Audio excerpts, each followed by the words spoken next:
High Priyan, আসসালামু আলাইকুম। আশা করছি আপনারা সবাই অনেক ভালো আছেন। আমরাও সবাই আলহামদুলিল্লাহ ভালো আছি।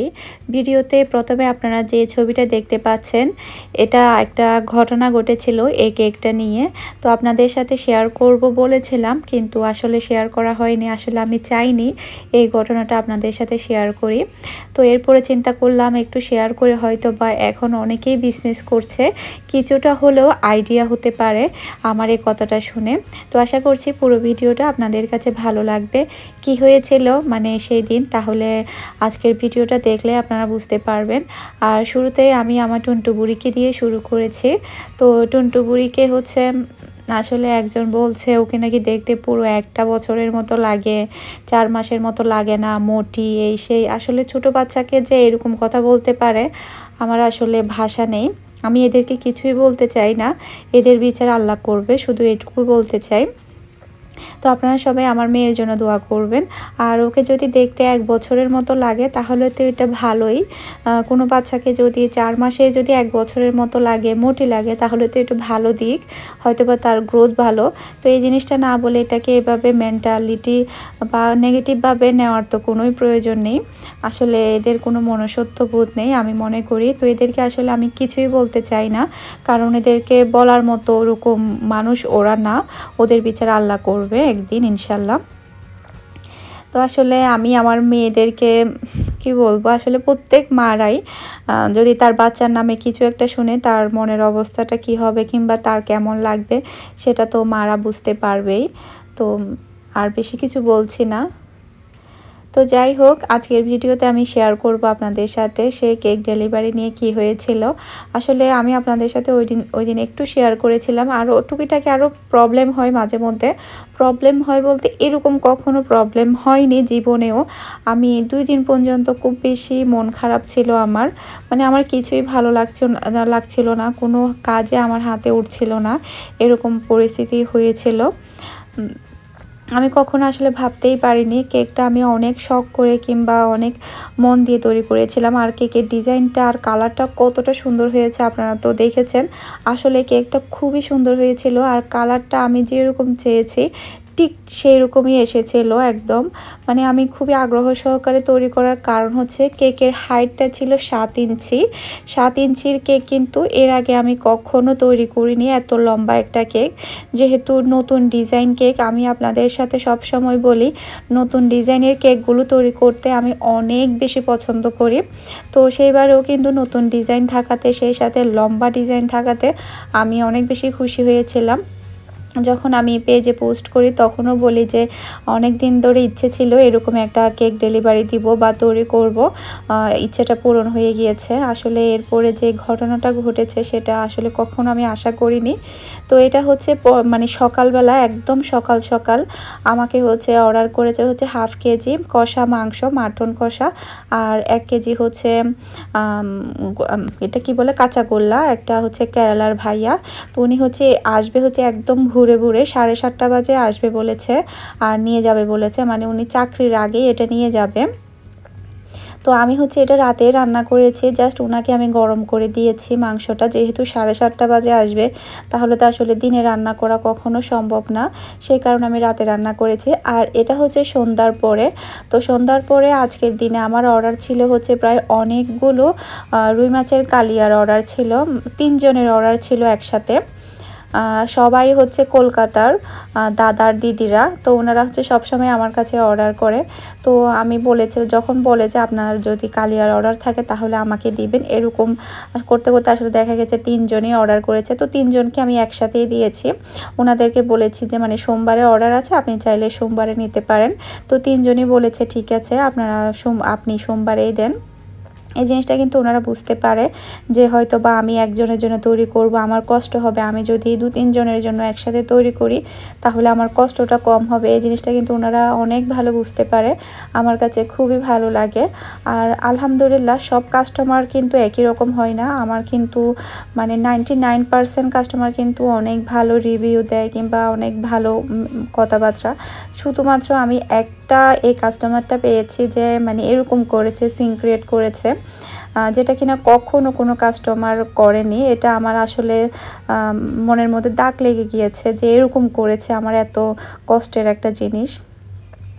তো এখন হচ্ছে আমি একদম বড় পাতিলেই হচ্ছে মশলাটা কষিয়ে নিচ্ছি কালিয়ার জন্য। যেহেতু অনেকগুলো মাছ, আসলে কয় পিস যেন ছিল, একজনের ছিল 6 পিস, একজনের ছিল হচ্ছে 8 পিস সম্ভবত, আর আরেকটা দাদার ছিল শুধুমাত্র পেটি, 10 পিস কি 12 পিস ছিল। উনি নাকি শুধুমাত্র মাছের পেটি খেতে পছন্দ করে, তো উনি বলছে আমাকে বেশি করে মাছের পেটি দিও, আমি এটা রেখে রেখে খাবো। তো এখানে হচ্ছে একটা দিদি, দুইটা দাদার অর্ডার ছিল। এরপরে হচ্ছে আমি টক দই দিয়ে দিয়েছি আর মশলাটা ভালোভাবে কষিয়ে নিচ্ছে। আর যখন আমি বড় একটা মানে হাঁড়িতে রান্না করি, তখন আমার কাছে মনে হয় কি বিয়েবাড়ি রান্না করছে। তো যাই হোক, এসব কথা নাই বলে আপনারা দেখতে থাকুন আমি আজকে কি কি ডেলিভারি দিয়েছি, সে সাথে আপনাদের সাথে শেয়ার করি কি হয়েছিল। তো কেকটা হচ্ছে আমি তৈরি করেছি হচ্ছে একদম ভোরে ভোরেই। উনি আমাকে বলেছে সন্ধ্যা 6টা বাজে ডেলিভারি করার জন্য। তো ওনার কথা বলার আগে আমি আপনাদের সাথে আরেকটা কথা শেয়ার করি। যখন আমি সর্বপ্রথম স্পাইসি খাবারগুলো ডেলিভারি দেই, তখন কিন্তু আমি আপনাদের সাথে বলেছিলাম যে একজন পাকিস্তানি, ওমানি পাকিস্তানি আর কি, পাকিস্তানি এখানকার সিটিজেনশিপ পেয়েছে, উনি আমাকে অর্ডার করেছিল, মানে ওমানি পাকিস্তানি। তো উনি যেই দিনই আমি আমার পেজে পোস্ট দেই যে স্পাইসি খাবারগুলো, সেই দিনই উনি আমাকে অর্ডার করে। উনি আমাকে বলে যে উনি বাংলাদেশি, ইন্ডিয়ান আর পাকিস্তানি স্পাইসি খাবারগুলো অনেক বেশি পছন্দ করে। বলছে যে আমি আপনার পেজটা অনেক দিন ধরে দেখছি, সবই দেখছি কেক আর মিষ্টি, কিন্তু আমি কেক আর মিষ্টি খেতে পছন্দ করি না। দেখলাম যে আপনি স্পাইসি খাবারের অ্যাড দিয়েছেন, সাথে সাথে আমি অর্ডার করে ফেলেছি। তো স্পাইসি খাবারের মধ্যে কিন্তু উনি আমাকে প্রথম অর্ডার করে, আর ওনার কথা এত বেশি ভালো ছিল বলার বাহিরে। আর উনি আমার খাবার খেয়েও কিন্তু অনেক ভালো রিভিউ দিয়েছে আলহামদুলিল্লাহ। তো তার কয়েকদিন পরে তারই ছোটো বোন, মানে আমি তো আসলে জানি না তারই যে ছোটো, উনি আমাকে বলে যে আমার বোন কয়েকদিন আগে আপনার কাছে স্পাইসি খাবার অর্ডার করেছে, তো এখন হচ্ছে আমি আপনার কাছে একটা কেক অর্ডার করব। আবার দুইজন কিন্তু আলাদা থাকে, একসাথে থাকে না, দুইটা লোকেশন কিন্তু দুই জায়গায় ছিল। আর ওনারা হচ্ছে আমাদের এরিয়ার আশেপাশে, খুব বেশি দূরে না, মাত্র 4 মিনিটের দূরত্ব ছিল লোকেশনটায়, এরকমই। তো এরপরে তো আমি অর্ডারটা নেই, অর্ডারটা নেওয়ার পরে তো আমি কেকটা তৈরি করি। তো কেকটা ডেলিভারি দেওয়ার কথা ছিল হচ্ছে সন্ধ্যা 6টায়। তো আমার হচ্ছে আবার ওই দিন আরও একটা কেক ছিল, আপনারা একসাথে পিকচার দেখেছেন। ওই কেকটা ডেলিভারি দেওয়ার কথা ছিল হচ্ছে 5:30 বাজে। ওটা আমাকে অর্ডার করেছে হচ্ছে দুবাই থেকে, তার একটা গার্লফ্রেন্ডের জন্য তখন আর কি। তো দুবাই থেকেই কিন্তু টাকাটা পাঠিয়েছিল, তার গার্লফ্রেন্ড হচ্ছে এখানে থাকে। তো বলেছিল যে 5:30টার দিকে ডেলিভারি করতে, আর উনিও কিন্তু খুব বেশি দূরে ছিল না, কাছেই ছিল। তো মিহির বাবা বলে কি যে আচ্ছা একটা কাজ করি, দুইটা কেকই একসাথে নিয়ে যাই, যেহেতু একটা 5:30 একটা 6টা। তো আমিও বলে হ্যাঁ ঠিক আছে একসাথে নিয়ে যাও। তো দুইটা কেক নিয়ে কিন্তু চলে যায়। যেহেতু ওই কেকটা কিন্তু হাইটের দিক দিয়ে অনেক বেশি বড় ছিল। তো এরপরে যখন নিয়ে যাওয়ার পরে প্রথমে যেহেতু উনি পরে ওনাকে ফোন দেয় যে আপনার কেকটা তো আমি নিয়ে আসছি। উনি বলে কি আমি 6টা বাজে আনতে বলেছি, আমার কেকটা বরাবর 6টা বাজেই আনবেন। দেখেন কি অবস্থা, মানে কেকটা নিয়ে ওনার বাসার সামনে গিয়েছে লোকেশন বরাবর, উনি বলে কি ওনার কেকটা বরাবর 6টা বাজে লাগবে, 5:30 বাজে ওনার কেক লাগবে না। আচ্ছা মিহির বাবা বলে কি যে উনি তো বলতেছে মানে 5:30 বাজে লাগবে না, 6টা বাজে লাগবে, তাহলে আমি যেহেতু বের হয়েছি আমি ওই কেকটা দিয়ে তারপরে এই কেকটা নিয়ে বাসায় চলে আসতেছি। তো ও কী করে কেকটা নিয়ে হচ্ছে ওই যে প্যানারামা মলের ওদিক দিয়ে মনে হয় কেকটা ডেলিভারি দেওয়ার কথা ছিল, ওদিকে যায়, গিয়ে ওই আরেকটা কেকটা ডেলিভারি দিয়ে এই কেকটা নিয়ে চলে আসে। এই যে কেকটা নিয়ে গেল, গাড়ির মধ্যে ছিল, হাইটের দিক দিয়ে বড় ছিল, তারপরে গাড়ি থেকে আবার একটু ঘুরলো, এরপরে আবার 3 তলার মধ্যে উঠলো। ওটার পরে কি হলো, কেকটা হচ্ছে জাস্ট একটু হালকাভাবে, মানে মাঝখানে না, জাস্ট হালকাভাবে ক্রিমের দিকটা একটু ফেটে গিয়েছে কীরকম আমি বলি। আমরা কিন্তু মার্কেটে যখন যাই, মানে বিশেষ করে লুলু মার্কেটে যখন যাই, ওখানে যে রেডিমেড কেকগুলো থাকে ওখানে হচ্ছে দেখা যায় মাঝখান দিয়ে ক্রিমটা একটু ফাটা দেখা যায়। তো এই কেকটার মধ্যে জাস্ট একটা লাইন একটু ফাটা দেখা যাচ্ছে, মানে ক্রিমটা জাস্ট একটু হালকা, খুবই সামান্য।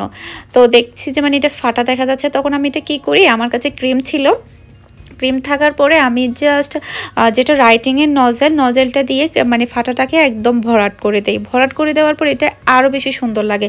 কিন্তু এমনিতে কিন্তু বোঝা যাচ্ছে যে আমি এটা ক্রিম দিয়ে ভরাট করেছি, জাস্ট হালকা একটা দাড়ির মতো, মানে একটা যে দাগ টানে যেরকম আমরা যেমন লেখা লেখি ওরকম জাস্ট একটা হালকা একটা র্যাক মানে ফেটে যায় একটু হালকা করে, যেহেতু এটা 3 তলা থেকে নামলো আবার উঠলো, এরপর গাড়ি দিয়ে একটু ঘুরলো, যেহেতু আরেকটা কেক ডেলিভারি দেওয়ার কথা ছিল, তো এরপর ফেটে যায়। ওটা আমি সুন্দর করে করে দিই, ওটা দেখতে কিন্তু আরও বেশি কিউট লাগে, সুন্দর লাগে। তো তার মানে 10 মিনিট পরেই আবার মেহের বাবা কী করলো, কেকটা নিয়ে আবার বের হলো বরাবর 6টা বাজে।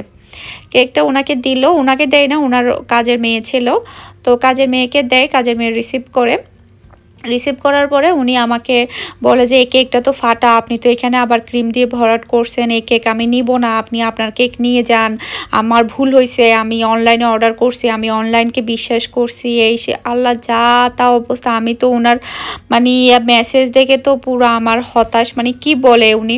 আমি বলে যে আচ্ছা ঠিক আছে, আমার এটা ভুল হয়ে গেছে, আসলে কেকটা আপনি বলছিলেন যে 6টা বাজে ডেলিভারি দিতে, কিন্তু আমরা আগেই মানে নিয়ে যাওয়ার জন্য নিচে নামাইছিল, এরপরে উপরে উঠাইছে, সেই এর কারণে একটু ফেটে গেছে, ওটা আমি করে দিছি, তো এখন কি করবেন। বলতেছে আমাকে টাকা ফেরত দিয়ে দেন, আমি রাখবো না কেকটা, আপনার কেক আপনি নিয়ে যান। মানে কীরকম একটা ব্যবহার, মানে আমাকেই মেসেজ দিচ্ছে মূলত। তো আমি বলছি আমি কেক আনবো না, আমি এত বড় একটা কেক দিয়ে কি করব। কেকটার ওজন ছিল 1200 গ্রাম, 1300 গ্রামের মতো, 1200 কি 1300 গ্রামের মতো ছিল। তো আমি বলি যে আমি কেকটা আনবো না, আপনি কেকটা রেখে দেন, আপনার টাকা আমি দিয়ে দিব। তো বলে যে আমি বলি যে আপনার ব্যাংক নাম্বারটা দেন, আমি টাকাটা ফেরত দিয়ে দিচ্ছি। তো উনি বরাবর ওনার ব্যাংক নাম্বারটা দেয়, সাথে সাথে দেওয়ার পরে তো মিহির বাবার টাকা বরাবর ট্রান্সফার করে দেয়।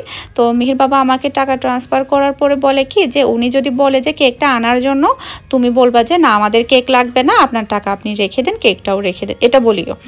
তো এরপরে মিহির বাবা টাকাটা ব্যাক করার পরে আমাকে বলে যে উনি মেসেজ টেসেজ দিছে। আমি বলতেছি কি মেসেজ দিবে, উনি তো টাকা পাওয়ার পরে তো একটা মেসেজও দেয় নাই, তো কেক আনতে বলবে, টাকা পাইছে এটাও বলে না, আমি জাস্ট ব্যাংক মাসকাটের মানে স্ক্রিনশটটা পাঠিয়ে দিছি। তাহলে চিন্তা করুন কেমন একটা অভিজ্ঞতা হলো আমার। আসলে তার বড় বোনের ব্যবহার এত ভালো ছিল, আর ছোট বোনের ব্যবহার যে এরকম আমি আসলে ভাবতেই পারিনি। ও যে আমার সাথে এরকম সিন ক্রিয়েট করলো, আমি 2 দিন এত বেশি টেনশনে ছিলাম, মানে মনটা ভীষণ খারাপ ছিল। ওটার প্রাইস ছিল 10 রিয়াল কেকটার। টাকাটা বড় কথা না, আমি টাকাটা জাস্ট অনেকে প্রাইসটা জিজ্ঞেস করবে সেজন্যই বলছি। ডেলিভারি ছিল না, কারণ একদম পাশে ছিল, সেজন্য আমরা ফ্রিতে ডেলিভারি করেছি। তো 10টা রিয়াল আসলে এটা কোনো ব্যাপার না, বিজনেসের ক্ষেত্রে কিন্তু লস হয়, কিন্তু মানে সামান্য একটা বিষয় নিয়ে যে শৃঙ্খেট করলো, এরপর টাকা ব্যাক দেওয়ার পরে একবারের জন্য বললো না যে আপনাদের কেকটা নিয়ে যান। ওনারা কিন্তু ঠিকই ওই কেক দিয়ে বার্থডে পালন করেছে, আমার কেকটা দিয়ে। ওনারা তো আর ফেলে দিবে না কেকটা, তাই না। এই যে 2টা দিন আমার এত টেনশন, মানে আমি বিশ্বাস করবেন না, আমার খুবই খারাপ লেগেছে। কারণ এই কেকটা আমি অনেক শখ করে তৈরি করেছি, প্রথমবার 7 ইঞ্চি লম্বার একটা কেক, আপনারা দেখবেন 7 ইঞ্চি কতটুকু উঁচু, আমি কিন্তু এটা মেপে ফেলেছি। তারপরে মিহির বাবা আমাকে বলে কি দেখো বিজনেসের ক্ষেত্রে কত হাজার ঘটনা ঘটে যায়, তো এটা তো খুবই সামান্য ব্যাপার, এই ব্যাপারটা নিয়ে আর কোনো টেনশন করবো না, মাথা থেকে একদম ফেলে দাও। তো এরপর আসলে 2 দিন পরেই আমি একটু স্বাভাবিক হয়েছিলাম, মনটা খুবই খারাপ ছিল, কারণ আসলে এটা আমি কখনো আশা করিনি, বিশেষ করে বিজনেসের ক্ষেত্রে। তো এটাই ছিল আমার এরকম খারাপ অভিজ্ঞতার মধ্যে এটাই প্রথম। আর আমারও হয়তোবা একটা জিনিস ভুল হয়েছে, এখানে যে একটু প্রবলেম হয়েছে সেটা হয়তোবা ওনাকে প্রথমে জানানো উচিত ছিল আমার, যে এখানে এই প্রবলেমটা হয়েছে। তো আসলে এটা যদি জানাতাম তাহলে হয়তো বা উনি অত বেশি দেখার পরে সিন ক্রিয়েট করতো না। আর মানুষ তো আর সবসময় একরকম হয় না, সব কাস্টমার তো একরকম হবে না, তো একজন তো এক রকম হবেই। তো এটাই আমি চিন্তা করে আসলে স্বাভাবিক হয়েছিলাম।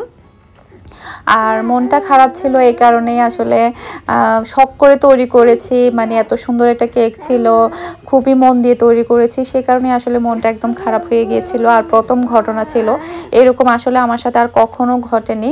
তো ইনশাল্লাহ সামনে আমি আরও বেশি অ্যালার্ট থাকবো কাজের ক্ষেত্রে। আর অনলাইন বিজনেসগুলো কিন্তু অনেক বেশি সূক্ষ্ম ব্যাপার, তো এটা আসলে অনেক বেশি করতে হয়। আর এটা শেয়ার করার কারণ হচ্ছে আপনারাও যেহেতু এখন বিজনেস করছেন, আপনারাও অনেক বেশি অ্যালার্ট থাকবেন। যদি কোনো রকম একটু প্রবলেম হয় সেটা কাস্টমারকে আগে থেকে জানিয়ে দিবেন ডেলিভারিটা দেওয়ার আগে। আমার কিন্তু এই জায়গাতেই ভুল হয়েছে, আমার যেটা মনে হয়েছে ডেলিভারি দেওয়ার আগে কিন্তু আমার জানিয়ে দেওয়া উচিত ছিল, আমার ভুল হয়েছে এটা। তো আপনারা সবাই আমার জন্য দোয়া করবেন, সামনে যাতে এরকম পরিস্থিতিতে আমি আর না পড়ি। আর সবাই রিকোয়েস্ট করেছিল এটা যাতে আমি শেয়ার করি, কিন্তু আসলে মানে কেমন যেন খারাপ লাগছিল এটা শেয়ার করতে। আবার চিন্তা করলাম হয়তো বা কারো না কারো তো একটু উপকারও হতে পারে, এরকম পরিস্থিতি পড়তে পারে হয়তো বা।